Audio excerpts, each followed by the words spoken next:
happy Shabbat. They say that animals have a sixth sense and know when there's approaching danger. Well, if that's the case, Asher flunked Sixth Sense school because she is just the happiest little puppy you ever saw in your life, and we have a monster that is bearing down on us. Cannot tell you, folks, if I'm going to be here to do a show next Friday. In fact, I would say that the likelihood next Friday is extraordinarily slim. For those that don't know, I'm currently in South Florida, just outside of Fort Lauderdale, and was planning on heading this Monday to the Bahamas, where I was going to spend considerable time. But there is a Class 4 hurricane that is headed right to us. It's going to go right over the place in the Bahamas that I had intended to go, that I'd arranged to keep the boat as a Class 4. And it's going to hit land here in Central Florida as a Class 4. The models that show its track are have been all over the board, as has been the prognosis as to how strong the storm was going to be. This is a storm that no one has gotten right. So it's still up in the air as to what is going to happen. But at the moment, the models show an intercept north of us, but the hurricane winds fan out about 125, 150 miles from a Category 4. It's a devastating storm if it were to hit here. If it were to actually track lower with those winds, I'd probably lose the boat. So we're obviously focused on trying to keep things battened down. But as I say, next week, I'm not sure we'll be here. As a just point of interest, there's a radio show host, Jeff Rentz is his name. He does a nationally syndicated show. He's another one of those who has managed to make Blog Talk Radio extraordinarily profitable, makes millions of dollars a year doing it. And I've been on his show now twice. He asked me to do a show with him on Islam, which we did. And the show I did with him last night, an hour, was on the Dead Sea Scrolls. And a number of people that part of the Covenant family listened to the show because you can listen, when he's broadcasting live on the internet, and thought it was reasonably good. We got to talk about the fidelity of and the truths that can be found in the Dead Sea Scrolls, for example, that Yahweh revealed his name 7,000 times, that it's Yahweh, and how to pronounce it and why it's important. That he proves his existence, so there's no reason for belief. That prophecy is not just future events foretold in the past, but also past events accurately foretold after they occurred. And the history of those scrolls and the nature of the Hebrew language, its alphabet. But also we compared it to the so-called Christian New Testament, and how none of that is even remotely reliable. And the history of translation with the Christian New Testament. And so it was a very interesting show. The host of the show seemed to be thrilled, or he wants me to come back and do one more hour. The next hour will be on the terms and conditions of the covenant. So we are still getting the message out. The person that, of course, booked that interview is my good friend and a very important member of the covenant family, Jerry McLaughlin. So I'm pleased to tell you that. JB, I know you're listening here. It's going to be helpful if you can figure out a way with Blog Talk Radio that we can, on some of these shows, actually pre-record them and then play them in this slot, so that if I end up in a place where I just can't do the show, like, for example, this coming Friday, after the storm, I'm not going to have any power or internet connectivity, nor phone line, so it wouldn't be something I'm going to be able to do this coming Friday, very likely, unless the storm passes way, way north of us. But it would be wonderful to have some, 4 or 5 shows recorded so that we could play them at this time and everybody still get a fresh new message as we go through the various books. Look into that. JB, I'd appreciate if you could look into that. Yeah. All right. Kirk, you had pointed out that there's an interesting witness message in Shemot Exodus 4:8. And you had asked me to translate it. I did so a little over a week ago, and you have done your thing with it, which is to analyze the letters. And we thought we'd share that because here we are on the eve of Towrah.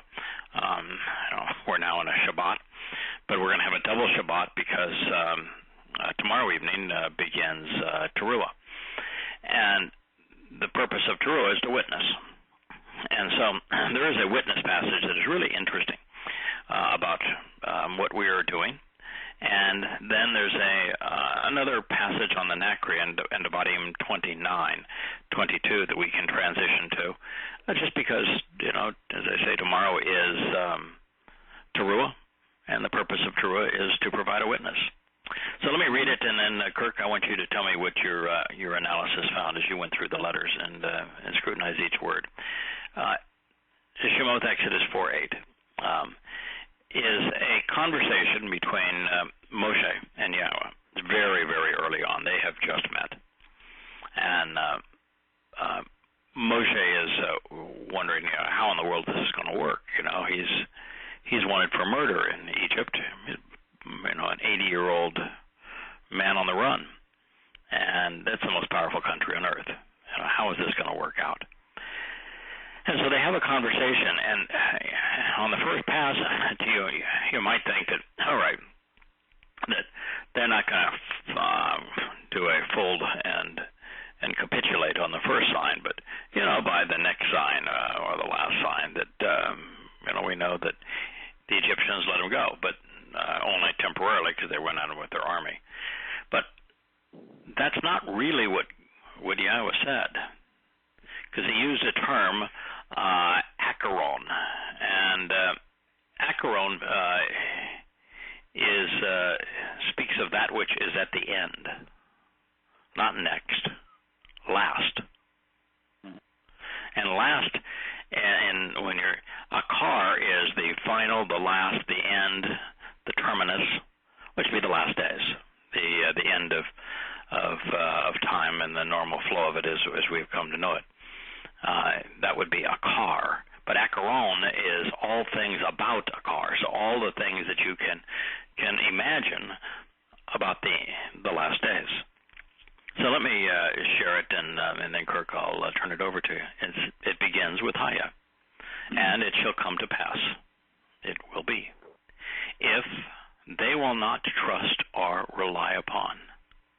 And this is interesting because Yahweh never tried to get the Egyptians to trust and rely upon anything he was communicating, did he? No. So, who was Yahweh interested in getting to trust and rely upon him? And the Yehudim, the Israelites. Mm-hmm. That is correct. Therefore, this isn't about Egypt. I mean, it's rendered in every English Bible as God is telling Moshe, they don't believe the first sign. Well, for damn sure they're going to believe the last one that I give them, because I'm going to take away the firstborn son. Not how it reads at all. No. The word is aman. Aman has nothing to do with believe. It means if they do not trust and rely upon you, if they do not see you as trustworthy, nor permanent, nor correct, if they do not see you as valid, if they're not confirmed, they don't see this as confirming or verifiable. So it's being addressed to the Israelites, not to the Egyptians. So it shall come to pass that if they will not trust or rely upon you, nor, Shema, listen to the voice of the first and most prominent sign providing proof. Once again, did the frogs offer a vocal voice that the Egyptians were supposed to listen to? No, none of them were human. How about the gnats? No. No. The blood in the Nile? No, they didn't have a voice, did they? No, sir. There wasn't anything that God did in terms of signs and wonders in Egypt that had a voice that the Egyptians would have heard, that they should have listened to. Not one. So once again, just logic tells us this message wasn't delivered to Egypt. It's delivered to Israel. And so if the first one that they don't listen to, then in the end they're going to listen to another. So when they talk about nor listen to the voice of the first and most prominent sign providing proof, what is that? That's Moshe. Correct. And it's also the Torah. Yeah, and the Torah. And Moshe and the Torah are really indistinguishable, but yes. Yeah, Moshe and the Torah. So if they will not trust and rely upon you, nor listen to the voice of the first and most prominent sign, and this is Rishon, initial and most conspicuous sign providing proof, one of my favorite Hebrew words. There's such a nice Hebrew word. Oath is the basis of that sign providing proof. It means it's a signal, it's a banner, it's a distinguishing mark, it's a memorial promise, it's evidence used as validation. It's from oath, a consent agreement. One reason I like it is, it's translated into English as oath. So this idea that it's a sign and wonder, it's a miracle, no, it's not what it says at all. It's only a sign, and that it's God's oath, like on Zion, God's promises on Zion, proof provided in the Torah. This is a communication that guides somebody in a proper direction. That's what an oath is. And it's a solemn promise to do something on behalf of someone. We're right back to the covenant in the Torah, aren't we? We're not talking about frogs and gnats and alligators. That's why it's just so amazing that just if you take a moment and actually think about what God is saying, it's always relevant, and man's twisted perversions of it are always irrelevant. So the sign providing proof. Then they will trust and rely upon Aman Ata. Then they will trust and rely upon the voice of the last sign providing proof. Akaron, the latter and final, subsequent and following, different and delayed sign providing proof. You know anybody that's involved in a signal that Yahweh has talked about, a banner, a distinguishing mark, a memorable promise, evidence that has been provided through which you can validate the consent agreement? How about that? Absolutely. Evidence used as a means to validate the consent agreement.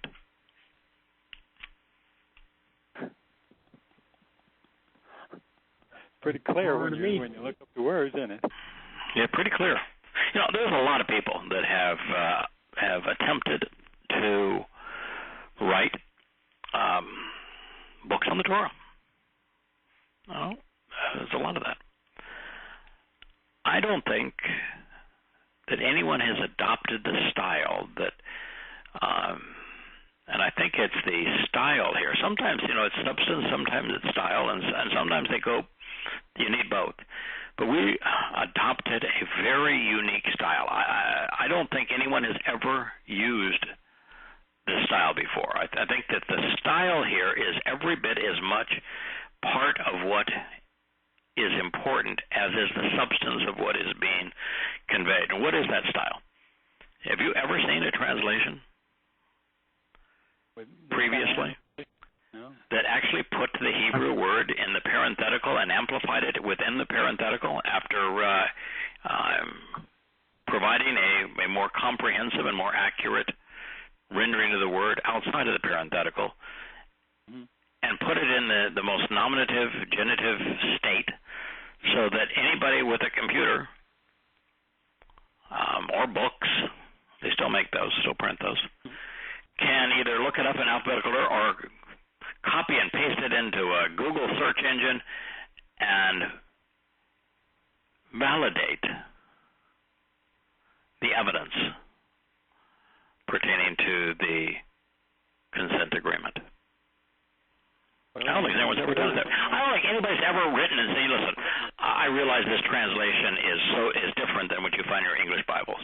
Here's why I don't think what they have is right, and here's why I think that it should be rendered this way. Here's the etymology of this word. Here's the roots of this word.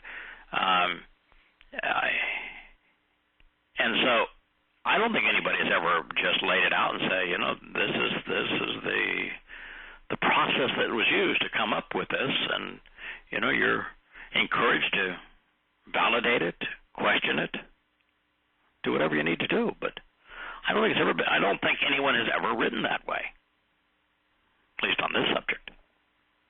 No, not on this subject. I've been able to find not any subject. Because most people are not I'm sorry, JB, I didn't mean to interrupt. I just said not that I found, and I've looked. Yeah. And it's and so when you're talking about a sign providing proof, which gives evidence used for validation, boy, it's hard not to see what we're doing here in that. It's one of the things that I think that has distinguished us all along and made what we've written approachable for those that are open-minded, and that is we have never been dogmatic. I mean, there's certain things that are just black and white. Yahweh's name is Yahweh. I would bet my soul on that. Yeah. I would bet my soul that Pesach is the doorway to life. I bet my soul that the Ruach Kodesh is the feminine manifestation of Yahweh. I bet my soul that there are three destinations for human souls, not just heaven and hell, because there are just certain things that have to be. I bet my soul that there's only one covenant, and that covenant is presented in the Torah. But there's a lot of things where we say, don't know. This is my can't best be sure. guess. Yeah. Here's why I think this, and right. Here's other alternatives. Here's why I lean away from those. But this is my best guess. But correct. You won't even find people who translate do that. No, I think part of it too is because in a faith-based world, leaving things open to question is destructive of belief.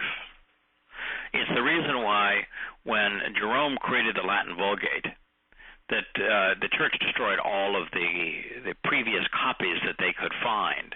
That's why the only Greek copies, which preceded the old Latin copies that Jerome amalgamized to create his Vulgate, the reason they only exist in walls of ancient buildings in Egypt. Mm-hmm. If the Roman Catholic Church had access to any of it, they destroyed it, because where people can say, walk you through, well, there's a number of possibilities here because we have a number of manuscripts and they say different things. That is so destructive to dogmatic authority and belief systems. That's the same thing with the Quran. That there were so many divergent Qurans that what they did is they took all the divergent ones, blended them together the way they liked it, and destroyed all the others. And said, well, now this one's perfect. It's a stupid argument, but that's what people want to believe. But and what we've done here in a subject where almost everyone is dogmatic, as we've said, this is what we think it says. This is why we think it says that. Here are the tools, all the tools you need to validate it or not yourself. I don't think anyone's done that. Not on this subject. No, and they couldn't. I mean, they wouldn't even say that they wouldn't even call him by his real name, Eusebius. Mm-hmm. I mean, he's not Eusebius as opposed to Jerome. O.J. If you admit he's O.J., then you got some real problems with Jesus. And all that. It becomes a comedy of errors after a while. Arrivederci, Jehovah. And don't forget that V. That's got to be a V somewhere. All right, so you were working on this passage, and what you found is that virtually every word in it, or the majority of the words in it, have something to do with Yahowah. It does, and I started, just to be clear, I started looking up Nakri, and then I was looking up some other words for signs and so forth, and I came across this one. And my first pass through, it came through as, boy, this is, I thought, exactly where we've concluded now, that it is a sign of a human being Moshe, and then potentially us now, presented as you in particular. And I'm going, well, that's really what it sounds like. And I looked up the words a little bit, and I said, yeah, I think it is, and then I shot it over to you. And then I apologized to you last week on purpose, because I said, because I reread it, and I said, I may be wrong. He may be talking about, because it's so skewed by the translators. I said, well, this may be, I may have missed the boat here looking for something that's not there. Maybe he is talking about these signs and wonders, as they like to say. But one thing kills that immediately, and that's it is a voice, and it's a human voice. In fact, if you look up Quol, and I don't want to do it out of order, but just to make the point, Quol is a voice of a witness. It's a voice being a human speaker. It's also a musical instrument, like a mizmor psalm. So it's words put to music, and we've been doing an awful lot of that with Rode. So I mean, that throws that under the bus. There's nothing you can do now. It is exactly that. So you may differ on who. In fact, you don't even need to get to voice, because all you need to get to is Amon. You're right. Voice tells you this is not about signs and wonders and in terms of the plagues. Yeah. Because why would anyone in their right mind trust a plague? Yeah. So I wrote you back. In fact, I told you even before the show began. I said, no, don't apologize here.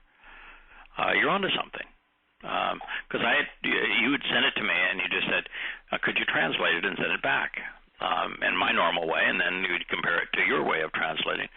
I said, no, the Acheron is the dead ringer. Acheron is the last days. And so they're saying there's a voice on the last days. And the person the people who are going to listen to it are Israel, Jews. Because that's who this entire thing is addressing. It's Jews. So if they're saying, if they don't believe, I'm sorry.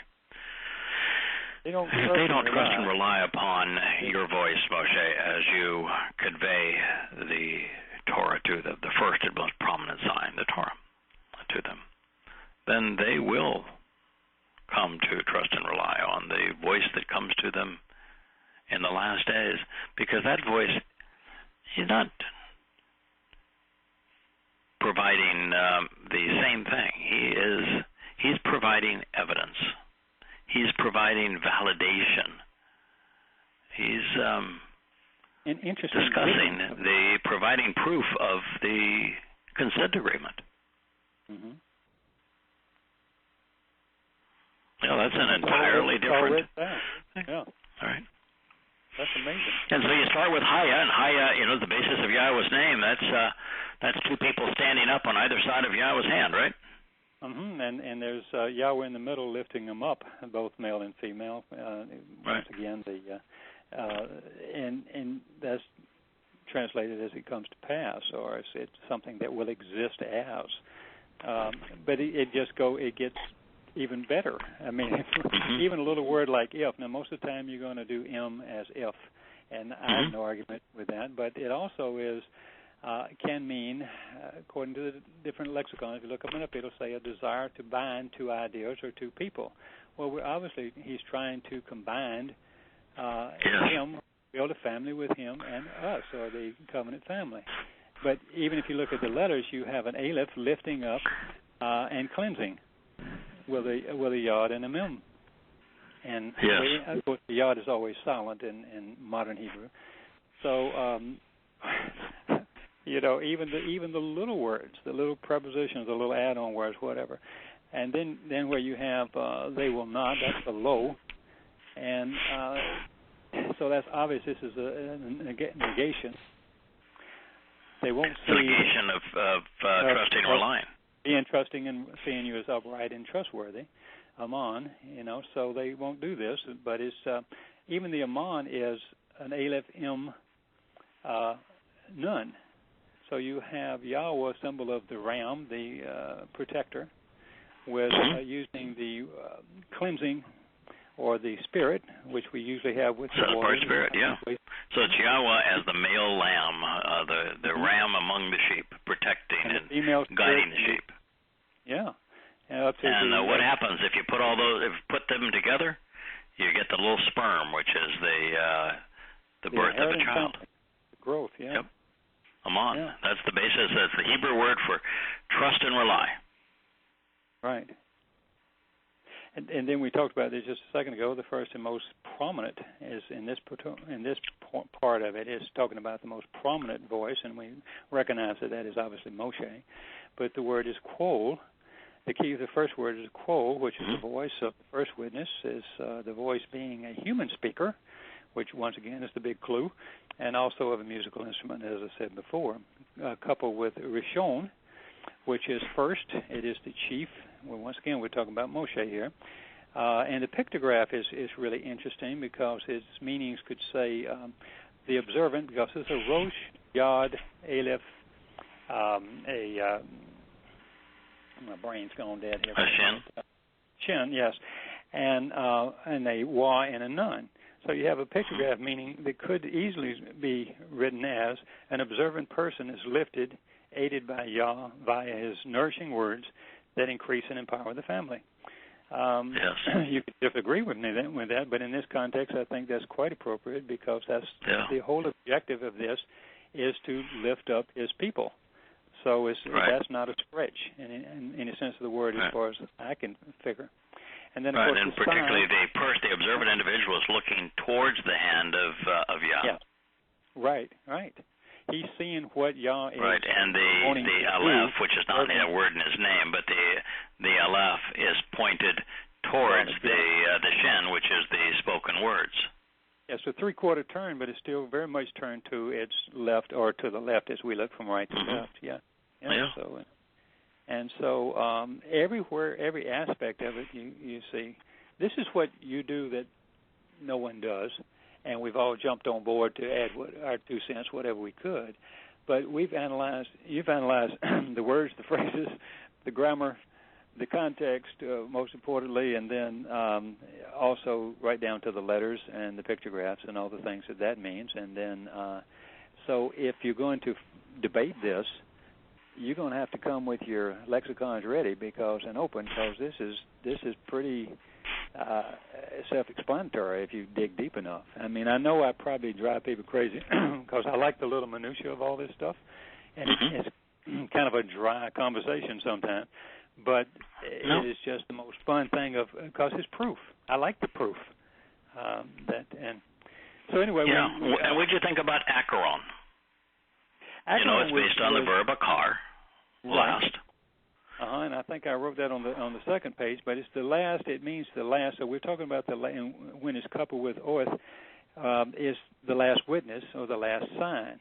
So that can place us it's a banner and a sign placed at the last at the last times. So what I had there with Acharon, of course, was from the verb akar, which Yah is written as Yah protects the observer. That's why he has a fence there as aleph. So that's good. Once again, I don't think there's a word in here that doesn't help you understand what the verse is about. Mm-hmm. But it could mean, that word akar can mean to tarry, to be behind, to linger, to be delayed. But it is the last. But we're talking about a sign pretty much is leading up to the trumpets, and the sign will still be there, even if all of us are not. But interesting enough, from Akar is also even from the west.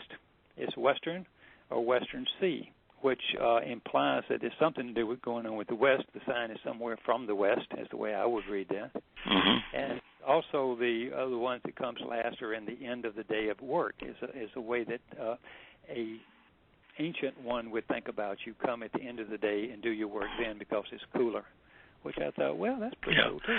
And what's so interesting about Acharon is that you begin with the Aleph, which is Yahowah as the ram with leading and protecting the flock, and then you have the fence, which is again reemphasizing that he's protecting and he's separating his flock from all the dangers out there in the world for the observant individual, and then the law, such that they are increased so that they are made secure, and then the last is children, as children are born.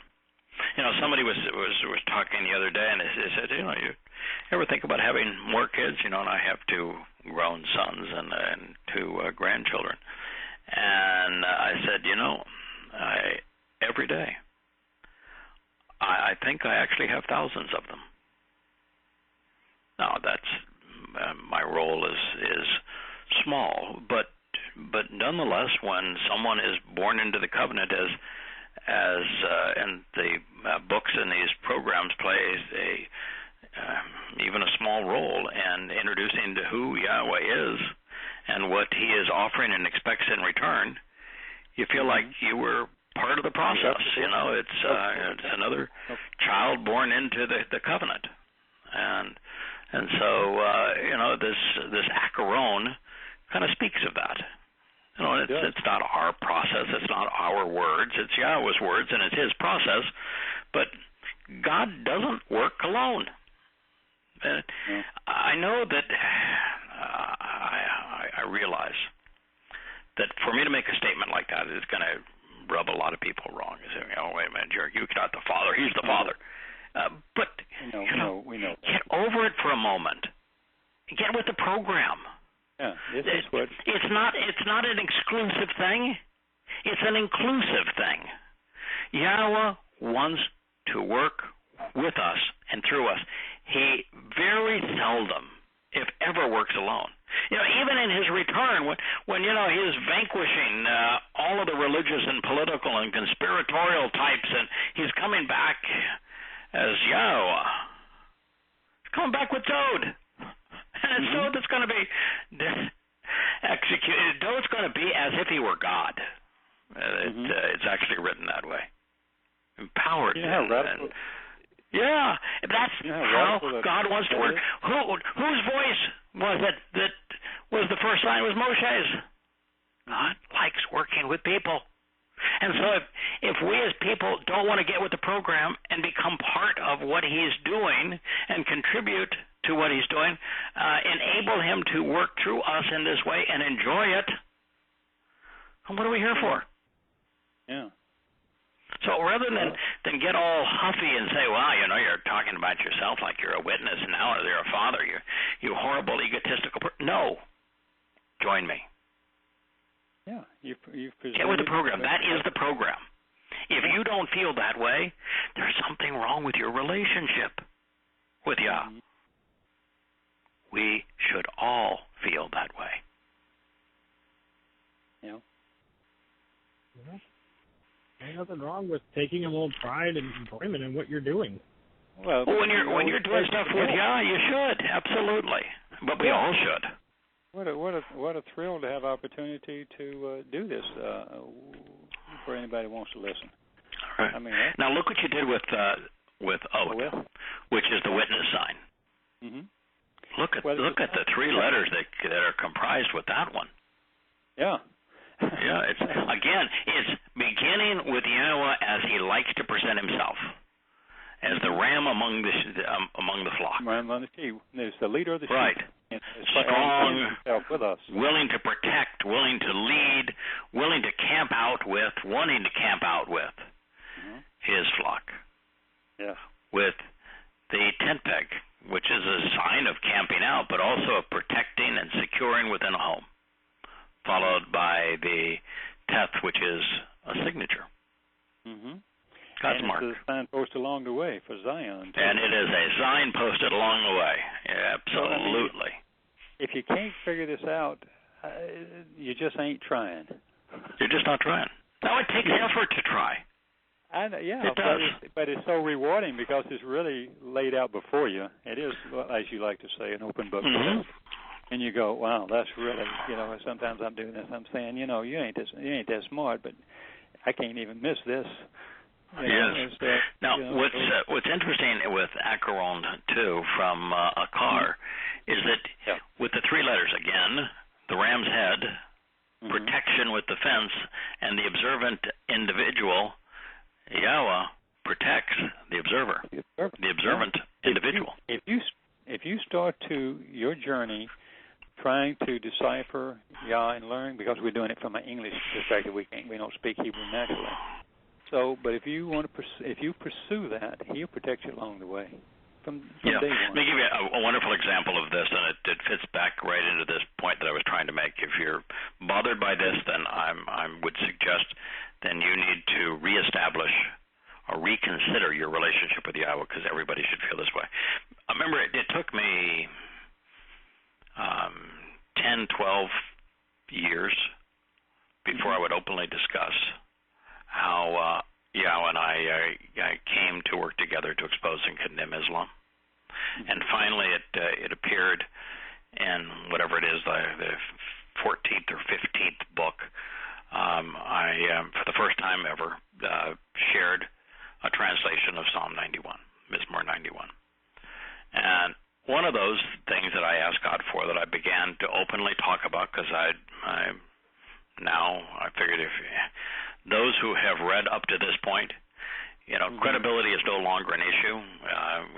We kind of know where we're coming from. Mm-hmm. So what I shared was, I negotiated with God, and the first thing that I asked for is that He provide protection for my home and my family. Because anybody that ever tried this had to go into hiding and was hunted down and killed. And they want to take out the person's family. My family had nothing to do with this. They didn't sign up for that kind of trouble. And I shared that my affirmation of it came at the end with, he said, there's something in your pocket you may want to pull out and read. And it was the 91st Psalm, 91st Mizmor, which said that I'm sending my malak, who are going to provide protection. And so there'll be no threat at all to you or to your family or to your home. And I wasn't even looking for it for myself. I was, at that time I was even an old codger. I'd lived a wonderful life. If you're going to go, this is a good way to go, right? Mm-hmm. But I wanted my family protected. I thought it was only fair. And the Mizmor says that's the case. But one of the points that I made is, any of us who are doing what Yah wants, Yah's going to protect. There just aren't enough people willing to invest the time. I get up first thing in the morning and I start to study so that I'm prepared for action. Yeah. Right? Now, there are a lot, by the way, now. Yes, there are. But not very many people on the planet. Yes. So there's not a lot, and there are, and in one way there's a score of really, really dedicated, prepared people, maybe even scores. But that's not a lot among 7 billion people, and it's a very recent phenomenon. I'm here to tell you that anybody who wants to engage in this, what is a lifetime commitment to Towrah, he's going to do the same thing. It's what he does. And what does oath say? If you're going to be one of those witnesses, what does he say? What do the letters say in oath? You're going to be a sign, you're going to be a banner, you're going to be a witness. And I'm going to protect you. Right in the heart of oath is witness. I'm going to protect. I will protect you. Mm-hmm. You know, I'm sure that's for the Akar, but I'm going to protect you. Even in all of this, and you have my signature on it. I mean, oath has got, you know, it's my protection as the ram, my protection as the tent peg, and resulting in the sign being posted along the way. Yeah. Therefore, let's read it again. And it shall come to pass, if they will not trust or rely upon, nor listen to the voice of the first and most prominent sign providing proof, then they will trust and rely upon the voice of the last sign providing proof, evidence for validation of the consent agreement. Pretty cool. I want to share, I have translated all of the Badim words, Deuteronomy 29. And I did so largely because, Kirk, you sent it to me. You said, I think you better take a look at this. Yeah. And so it's coming from Moshe. If it's coming from Moshe, I'm not going to do a single sentence. We're going to dig in, and we're going to find out what's going on. And future programs will share it from the beginning, because there are some things in Devarim 29 that will make the hair on the back of your arm stand up. And it is unquestionably written for the last days. But this is the one sentence that I thought I'd share, and then we'd go back to where we were last week. Okay. But again, we're celebrating Towrah tomorrow evening, so that seems like an appropriate statement for Towrah. So then, the last generation, Akaron. So then, the last generation, that's now, folks, will make a profession and promise, Amar.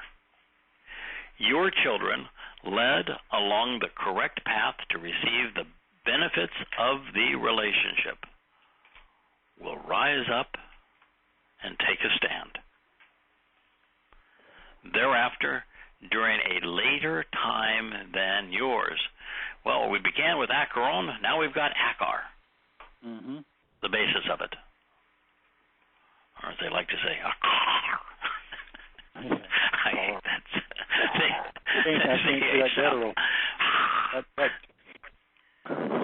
I shouldn't be laughing at this, but God doesn't care if we're having a little fun. Thereafter, during a time later than yours. So, your children, led along the correct path to receive the benefits of the relationship, will rise up and take a stand. Thereafter, during a time later than yours. Because the Nakri, the observant foreigner, the discerning individual who will pay very close attention, closely examining and carefully considering so as to realize and acknowledge this, a man unrelated by ethnicity who will notice, come to perceive and know, regard and respect what he discovers, becoming acquainted with the individuals and information from Nakar, to recognize and acknowledge, to know and regard that which he discovers through exploring, observing, and listening. So the Nakri will come, he will arrive to pursue this, guiding and directing those who wish to return and be included. From a far away place think, that's rakoch, do you think maybe that Yahweh could have chosen just a couple of more words to tell us the last generation, a time thereafter, a time later than your own, from a faraway place and a distant time? And an observant foreigner. Yeah. I mean, give me a break. Then. Yes. Yeah. Then. And at that time, was there any time up to this time that Yahweh said, listen to it? A dumb goy? Not a chance. No. Dumb goys were to be rejected. Mm-hmm. Then they will witness, ra'ah, they will see, perceive, and understand that which is plaguing the land. The evil disease and the overall impairment. And this next word is amazing. It's Asher Chalah Bahi, which grieves, necessitating intercession to resolve the sickness through the wounding and affliction of Yahweh.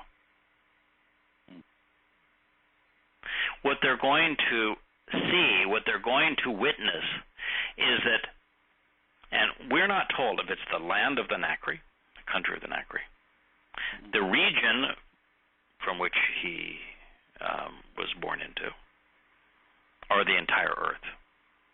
We're not told. So you can make your own assumption. And there's some things right after it that tell us that it's not the entire earth, but it is a large area and maybe an entire nation or a group of nations. But this phrase, Asher Chalah Yahweh Bahi, is one of the most intriguing I think we've considered. It can be translated saddened, revealing that Yahweh is rightfully grieved by mankind's propensity to be religious, because everything that precedes this is God's condemnation of religion. But since Chalah also means wounded and sickened, even tormented, God can't be sickened, right? But he was once tormented, and he was once associated with the sickness of man. The verb reveals that Yahweh himself will be afflicted and severely pained by this disease that is so saddening to him. This then is the most horrendous and yet wonderful realization ever conveyed to humankind. It means that God will suffer the consequence of this plague, doing so on Pesach and Matzah to free us from the grip of the most deadly institution man has ever conceived, religion. Now, I think that this passage takes us full circle, right back to the moment that we examined Anah, which is to answer and respond in conjunction with Yom Kippurim, the Day of Reconciliations. Those who Anah answer Yahweh's Mikre, invitations to be called out and meet with him, will not be Anah afflicted, because Yahweh ransomed us from the plague of religion by allowing his lamb and soul to be Chalah, tormented, in our stead. In these words from the Torah, we're witnessing the greatest of all gifts. Well said. Now, it is really interesting, and I'd like maybe to go one statement further up, because, maybe go two statements further up, because it's this whole concept here is just so interesting. The statement I'm going to read here, if it weren't so sad, I think it would be funny. Religious Jews are notorious for saying Shalom Aleichem, peace be unto you. Shalom Aleichem. That's kind of the national song even of Israel. Greetings. So Yahweh has them muttering what they crave but do not have. Haya Shalom La'ani, peace be unto me.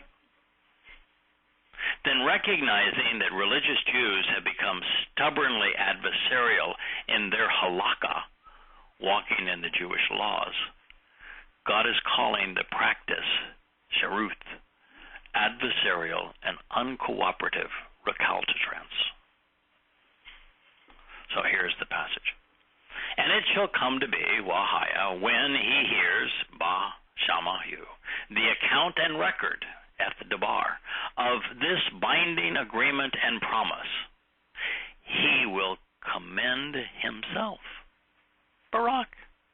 He will try to invoke divine favor upon himself, adoring and blessing himself in his judgment, saying, Peace be unto me, though I walk in the adversarial stubbornness of my heart, with the results of destroying those who are fully immersed, along with those who are thirsting and wanting more.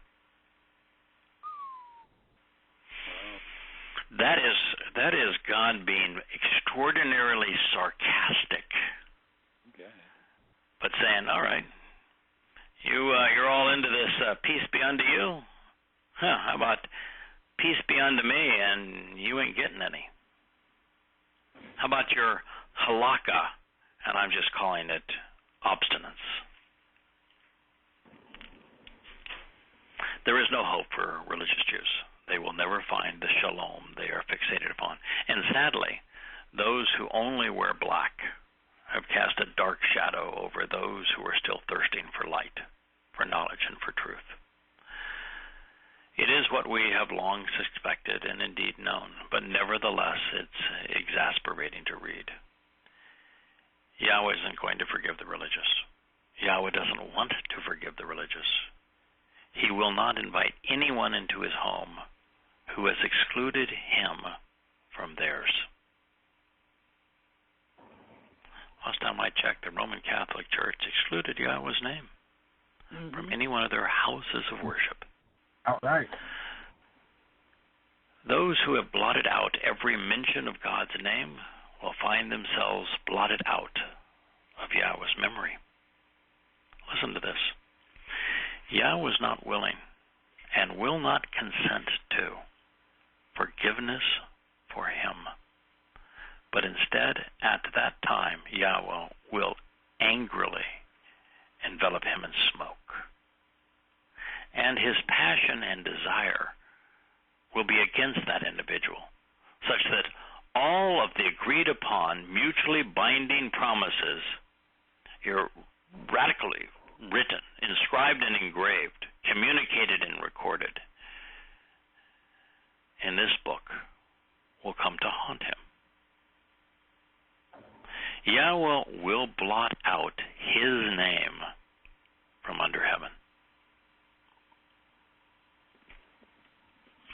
If you don't pay attention to Yahweh's name, use it, know it, love it. If you are opposed to his message as it was written in this book, which is the Torah, then everything Yahweh said is going to be a consequence of being in opposition to him will come to haunt you. Yahweh will blot out his name. The unforgivable sin has thereby been explained, and for our edification it comes as Yahweh is exposing and condemning religious behavior. Those who have erased Yahweh's name from his book will have their names erased from the book of lives. This being the case, let me be so bold as to make a recommendation. Come to know and understand, appreciate and respect, acknowledge and share Yahweh's name.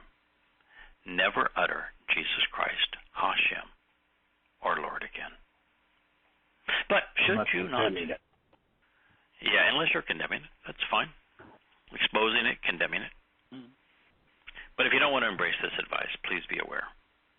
And then Yahweh will separate him, disassociating himself from him, and exclude him for all of his trouble, his depravity and opposition, from every tribe, clan, family, subdivision, and part of Israel. accordance with all of the agreed upon and mutually binding promises of the covenant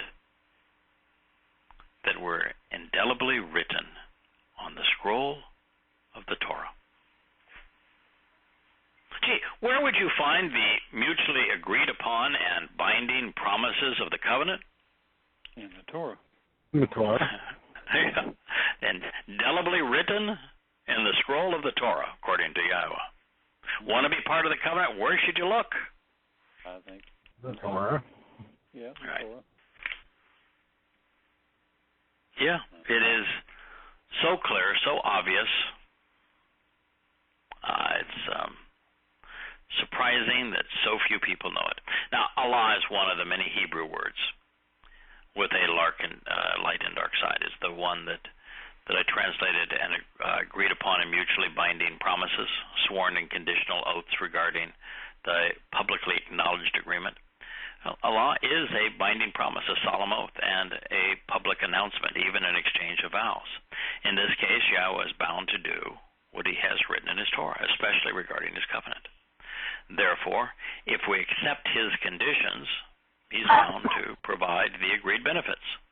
But on the other hand, those who have vowed to uphold the terms of the covenant and who have publicly sworn to listen to God and respond appropriately are committed to honor their promises or suffer the mutually acknowledged consequences. That's a really chilling thought for those who claim to have become covenant members who are still advancing conspiracies, and there are so many of them out there. Further, when Yahweh told Yisrael and us through them that we would receive every possible blessing if we followed his guidance, he irrevocably stated that the alternative would be far from advantageous. And that is where the dark side of Allah comes into play. It speaks of negative consequences or curses for those who are not only counter to God, but who have led others away from him through their religious or political agendas. Now, having observed Yahweh's Torah and covenant for the past 18 years, we've come to see things as clearly as they are presented here by Moshe in Devarim 29. The covenant's mutually binding promises were indelibly written on the scroll of the Torah. If we want to be part of Yahweh's family, we will find the conditions and benefits listed therein. Now, if I may, there are three things we must know if we want to survive the impending storm: Yahweh's name, Yahweh's Torah, and Yahweh's covenant. To discount any of these is to die. To speak or act in opposition to any of these three things and thereby lead others away from life is to endure Sheol forever. And well, I'm not your judge. Based on what we have learned by studying Yahweh's words, if you remain deceived by religion or government, or if you embrace conspiracies, you and your soul are going to be destroyed. Worse, if you promote your religion and are actively political, if you encourage others to believe in conspiratorial notions, hell will be the consequence.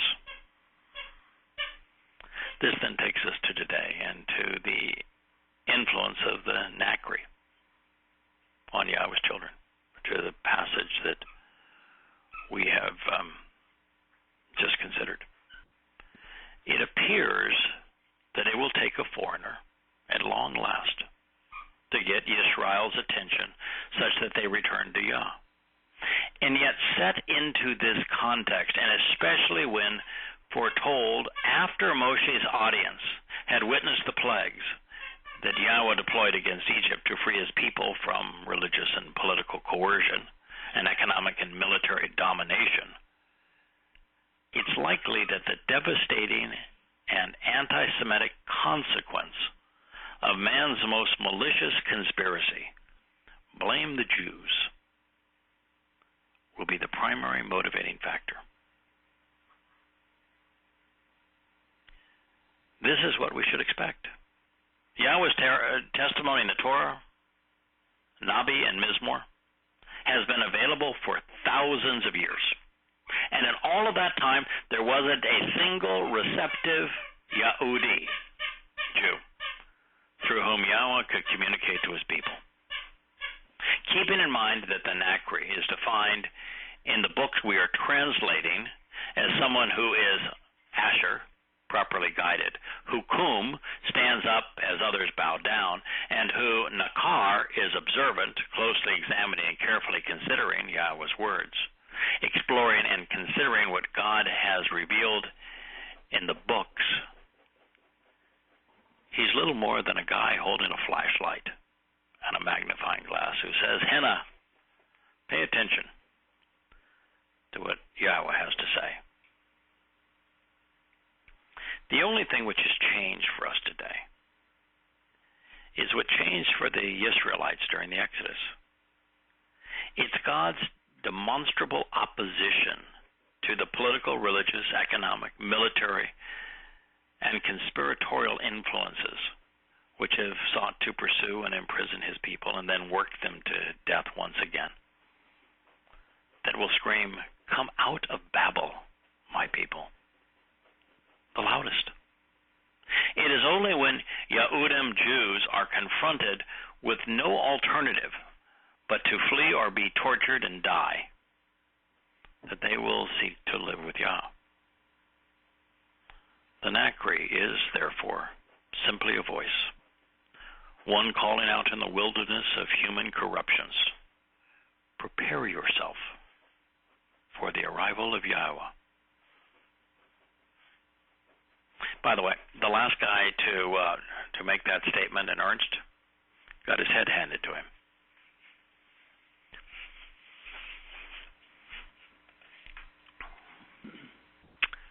So, guys, that is what led into the passage on the Nakri, and as I read how we transitioned from Yisrael finally acknowledging and making a public and a promise or related to Yahweh, as the world is plagued and all around, and in fact it even goes into from there into Sodom and Gomorrah type construction, brimstone, salt raining down on the earth. That the reason that Israel is receptive isn't because the Nakri is articulate. It isn't because the Nakri is some kind of a wizard translator. I should use the term of wizard. I shouldn't use that, but is an accurate or devoted translator.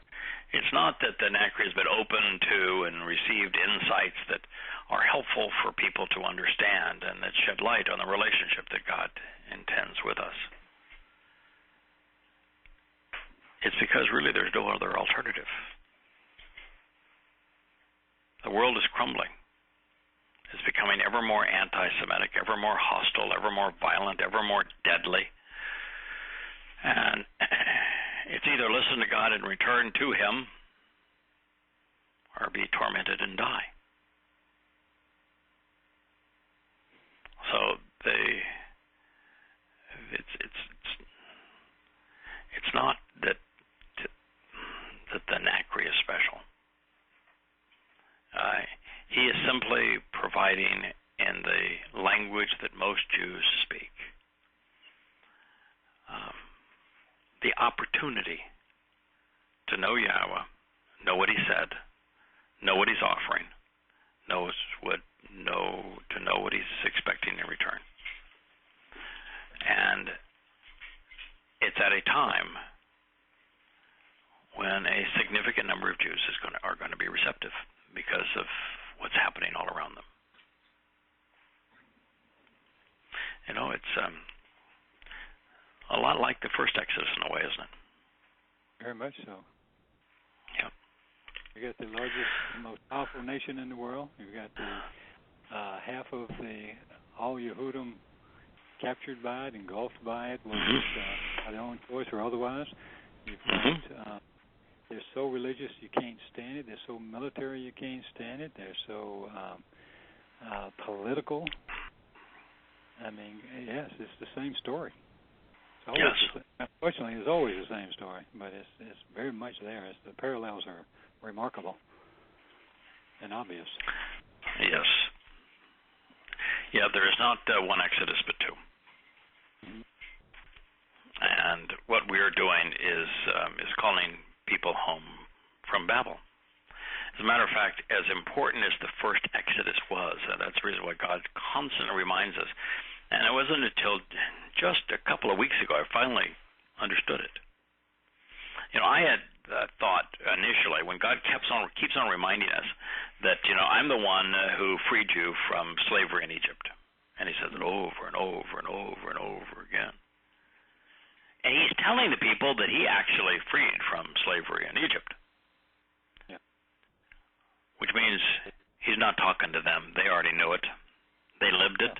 You know, you live it, an experience that extraordinary, you don't need to be told that that's what you just lived through. You didn't miss that point. No, you wouldn't miss that. Okay, so it's not to them. So that was point one. Point two was, all right, what was it that Paul said, because he founded the biggest religion, the most popular religion in human history. What was it that Paul said about the Torah? Can't save. Right. And so if Paul says it enslaves and Yahweh says it liberates, one of the two of them is lying. Yeah. I'm going to side with Yahweh here. Yeah. I'm going to side with Yahweh too, because there is no possibility that Paul could have spoken for God, which is what he claims, and say that the Torah condemns and enslaves when Yahweh says it liberates, that Paul can be telling the truth. So Paul lied. And so I saw it as, this is God telling us that the basis for the single most popular religion in human history is garbage. The antithesis is true. The Torah liberates, it does not enslave. And then, just a week or two ago, I saw it, Yah's constant reminder that I am Yahweh, the God who led you out of slavery and the crucibles of Egypt, of Mitzrayim, of human oppression. But that's not the primary reason. Neither of those two are the primary reason that he says it over and over again. He's talking to us today. On the cusp of this, the ultimate and final Exodus. This is the Exodus that fulfills his promise to Abraham. This is, in spite of who they are, I'm going to reconcile my relationship with them. This is the fulfillment of, come out of her, my people, speaking of Babylon. The reason he says it over and over again is he's speaking to Yehudim, to Jews, to Yisrael, and to all of us who want to camp out and live with Yisrael, as part of Yisrael, today. That's why he says it over and over again. Well, Moshe would have picked up on that, wouldn't he? Because he could see that he was talking about the future. You know, here's what I think about that. Yeah, here's what I think about that. I think Moshe knew, because otherwise he's saying, why am I telling these people what they just witnessed? He's a pretty smart kid by that point. But why does Yahweh call Moshe the greatest of all prophets? Because these statements weren't about what had just happened, which would make him the greatest of all storytellers, but about what's going to happen, making him the greatest of all prophets. As a matter of fact, there is a statement in Deuteronomy 29 which is stunningly profound. It's much earlier in the statement. And what it basically says is that I'm telling you everything about the Exodus it's a sign of things to come. The whole story of the Exodus. There's so many of these. The whole story of Abraham and Ishak going up to Mount Moriah with the sacrifice on Pesach, and Yahweh saying, I'm going to provide the lamb. It's a prophecy about Yahweh's fulfillment of Pesach.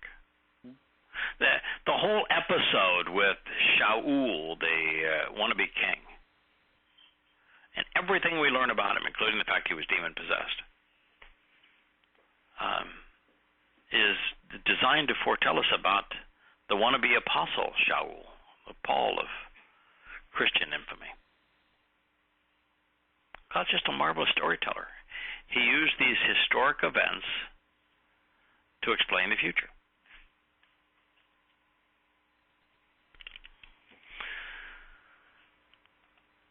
Now, we are,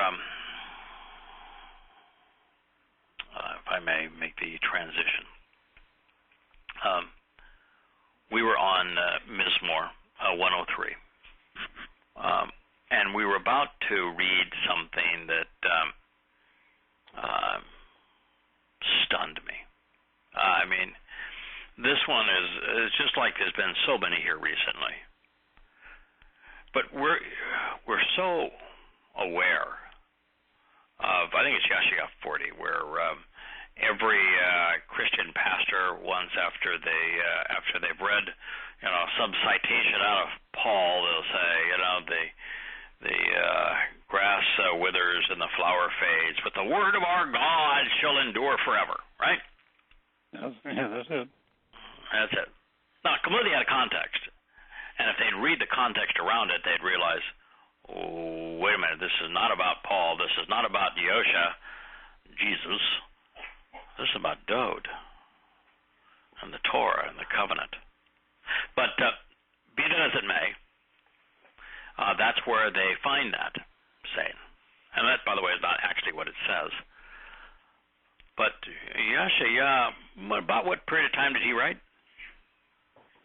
About 700 years before Yosha, so that's 27 years. Mm-hmm. Yeah, 700 BCE. Mm-hmm. When did Dode live? About 3,000 years ago. About 1,000 BCE, right? Yeah. 300 years, 3 centuries separate them. With Yeshua coming after Dode. So if you find something in Dode's lyrics that Yahweh quotes through the prophet Yeshua, it's after the fact. Yeah, then is Yahweh quoting Dode? Yes. Now, if you're going to have God quote you, where does that put you on the hierarchy? Yeshua certainly quoted the words of Yahweh, but here's Yahweh quoting the words of his favorite songwriter. It's like you get a jingle in your head, you can't get it out, right? He is so pleased with what Dode wrote. He quotes him. I'm going to read this to you.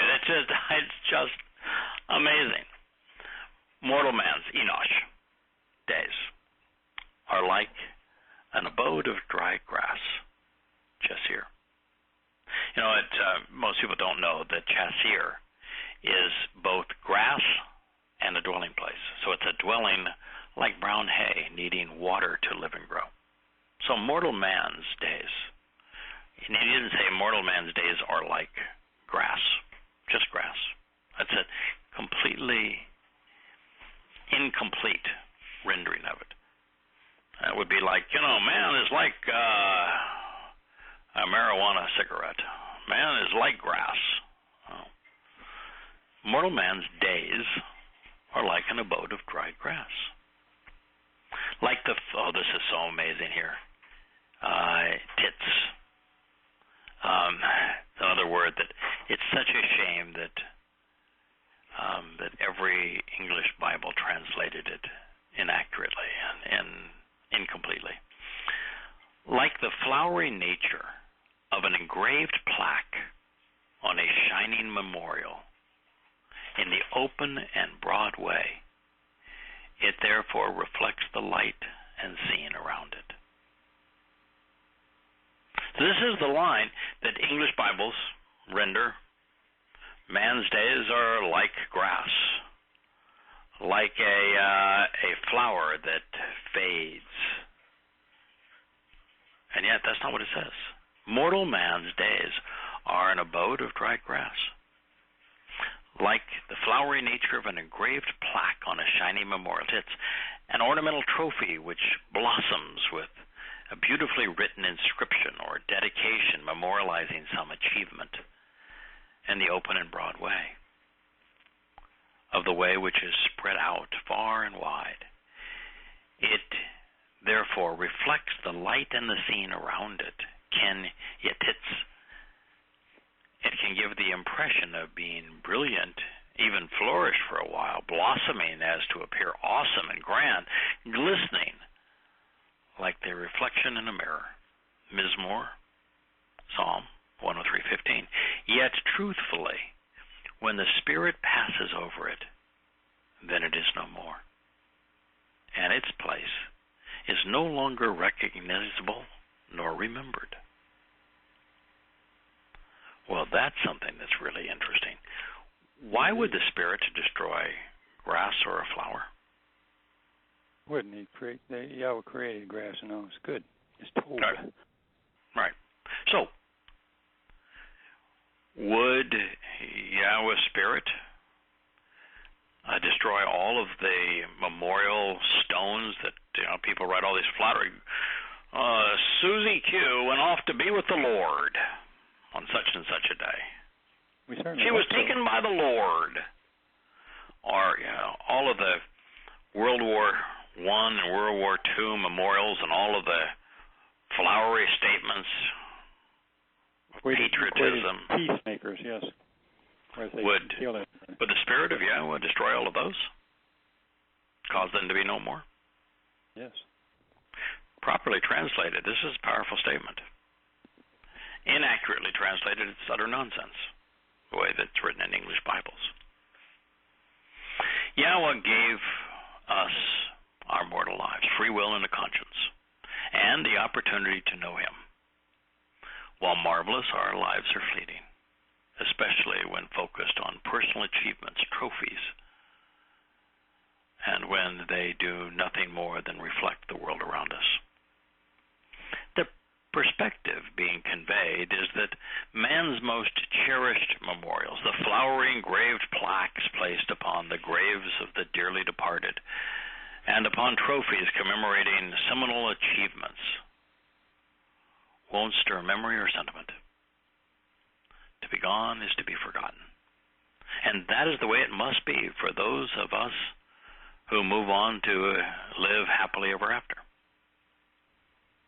To be anguished over the loss of loved ones, or too tormented by mankind's hellacious, abusive conduct, could take the joy out of living. We will, therefore, remember the beautiful and forget the unpleasant. There will, however, be some constraints as we turn the page from mortal to immortal. Yahweh's enduring love, our continuing respect, His commitment to doing what is right, and our devotion to the covenant family are among them.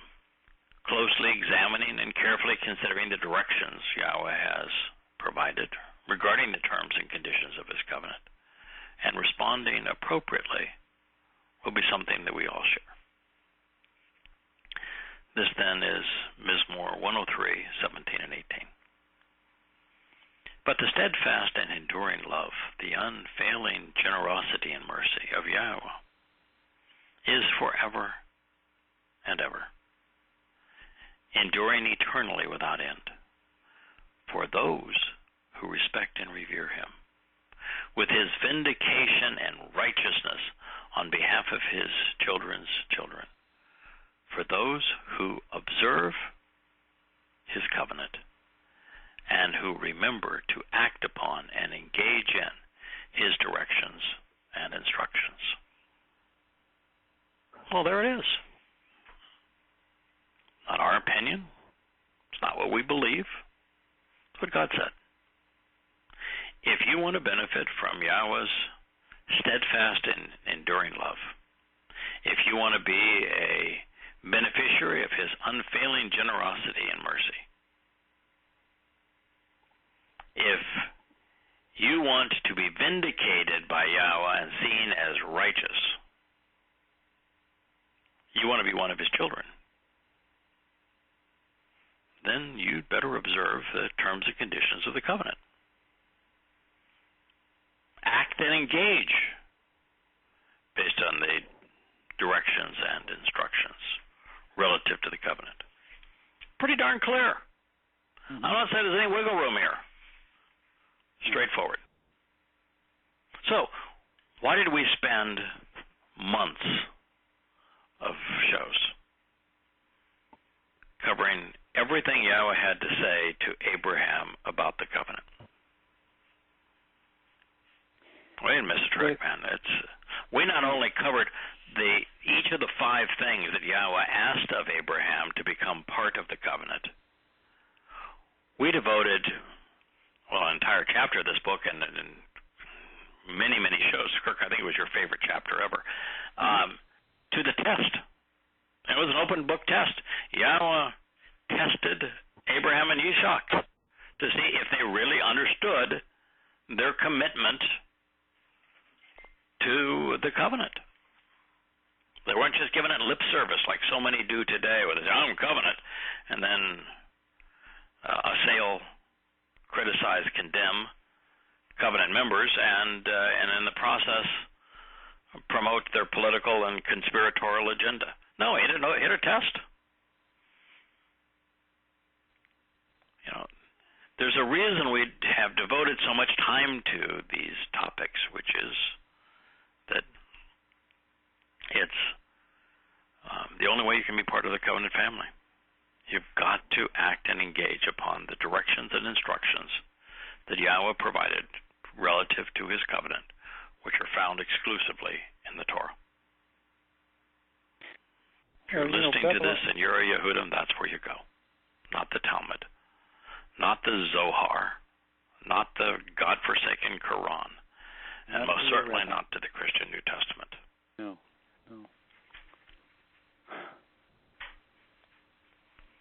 Well, it's interesting. Guys, we're talking about all of these things that are steadfast in Yahweh here. Where would you find any of this in the Christian New Testament? You can't. No. I've read it. No, in fact, you find a God that's not merciful. That's why they had to have the gospel of grace, right? Yeah. I don't find a Yahweh in the Christian New Testament, do you? No, I find the Lord. But you got a Yahweh right here. You have a Yahweh is forever and ever, enduring eternally without end, for those who respect and revere him. How are you going to respect and revere Yahweh if you're focused on the God-forsaken Christian New Testament, where he's not even named, where he plays no part? How's that even possible?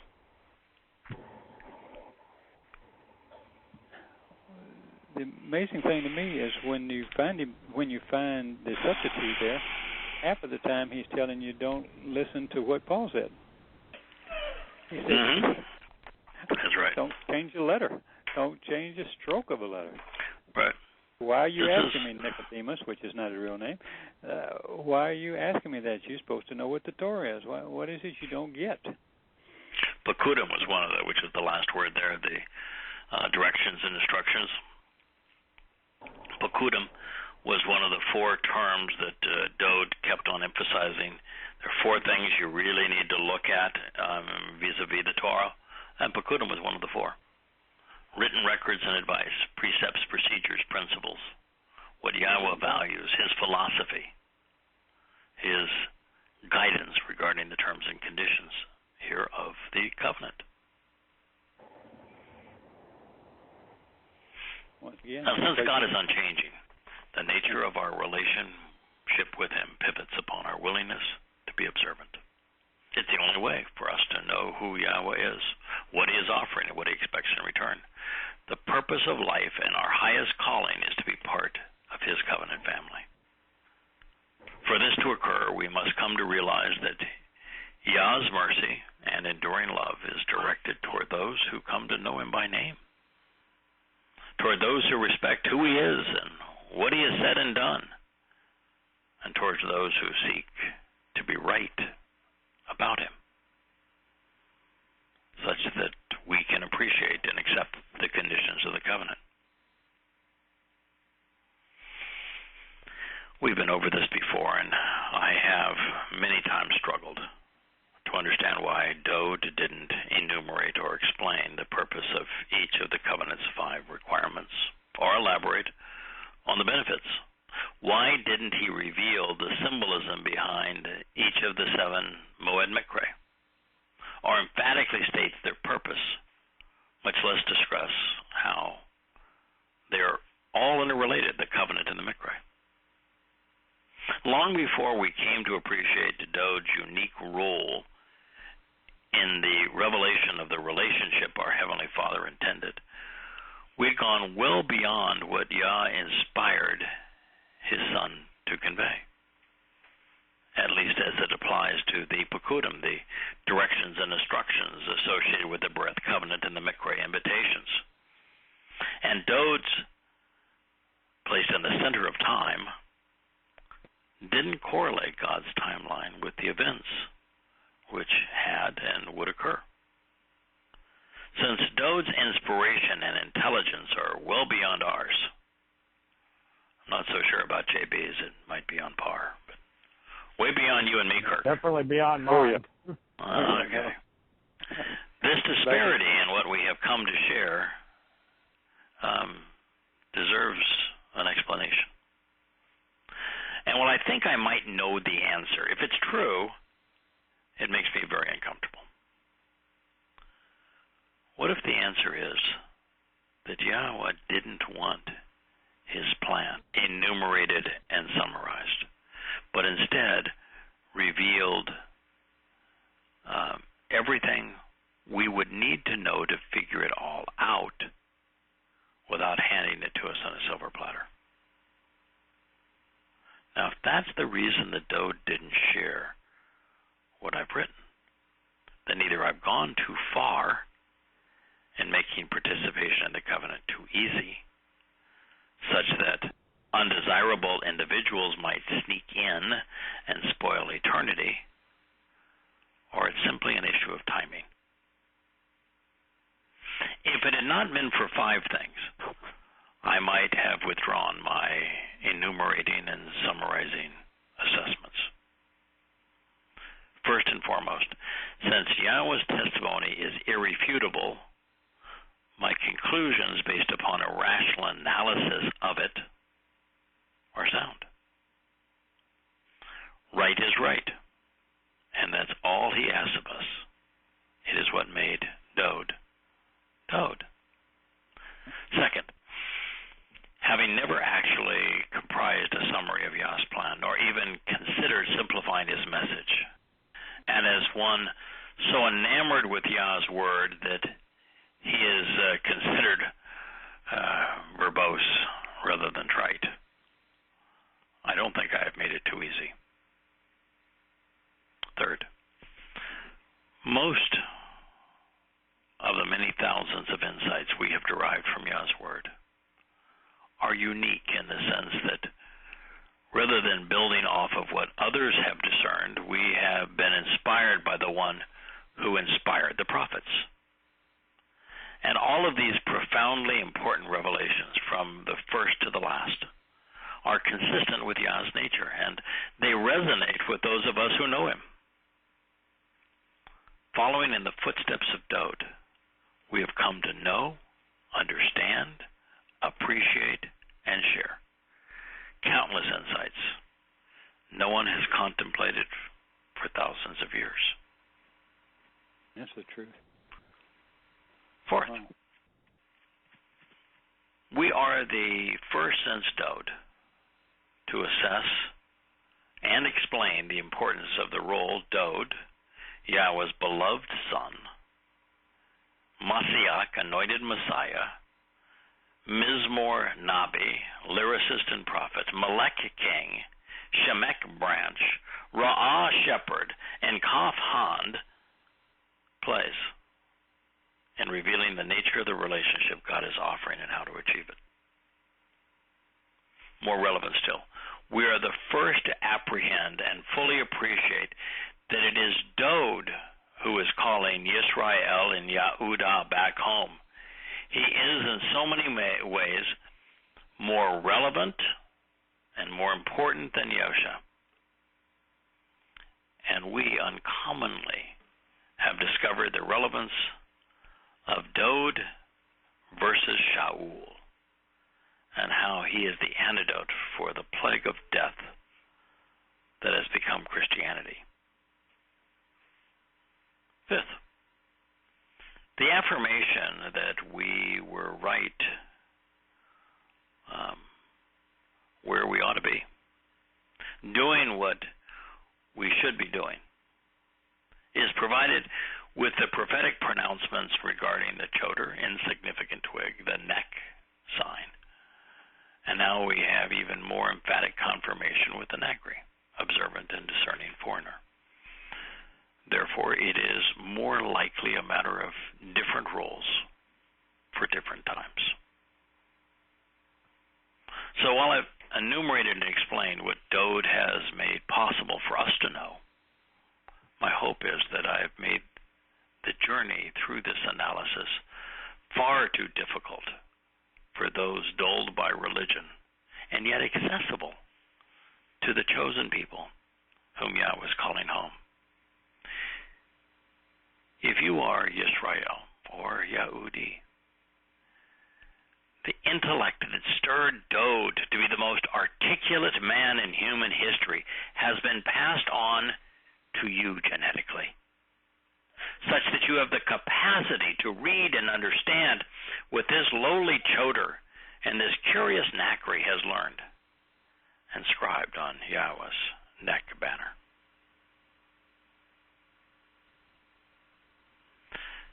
This said, I really ought not have worried. You see, chesed, mercy, is written in Paleo-Hebrew in such a way that it tells us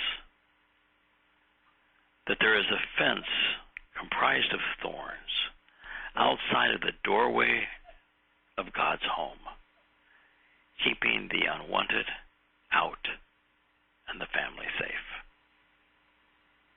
Fence, thorn, doorway. Mm-hmm. Isn't that interesting? That this word that speaks of mercy was written fence, thorn, doorway. Mm-hmm.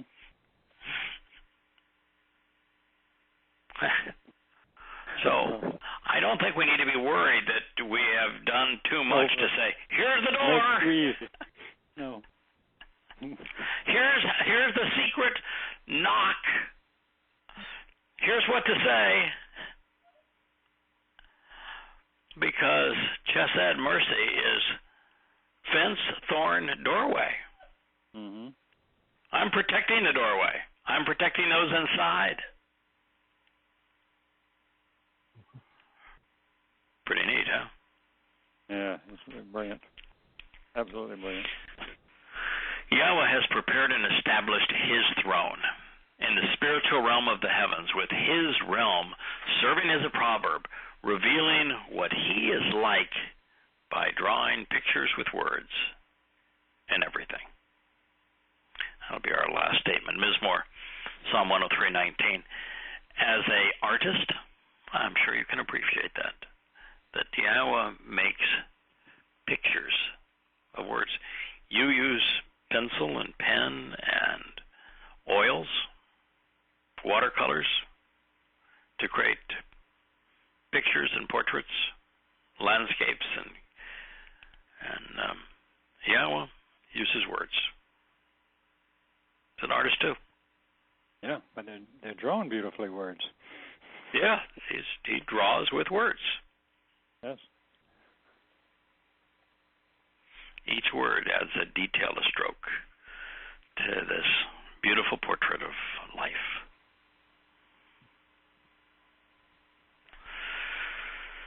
So that's a lovely place to stop. I I'm hopeful that by cell phone, we'll see how cell phones work, but that I'm hopeful that I'll be with you this next Shabbat. I wish everyone listening a wonderful Towrah. I hope that by diverting a little bit to two of Kirk's passages, by the way, those people who sometimes write and say, Kirk is such a nice guy, and he's treated so poorly by that loudmouthed Craig fellow that maybe they would see that if you were just given an opportunity. We went over two statements, didn't we? Who sent both of them? Oh, yeah, I guess I did. You did. You did. So. It was wonderful, but it was just fun being here. You know that. It is. And JB, if you wouldn't mind, if time permits, to figure out how we might be able to record some of these and play them when it's not no possible. I'll look into that this weekend. I appreciate it. And how's the new job going? No, going pretty good.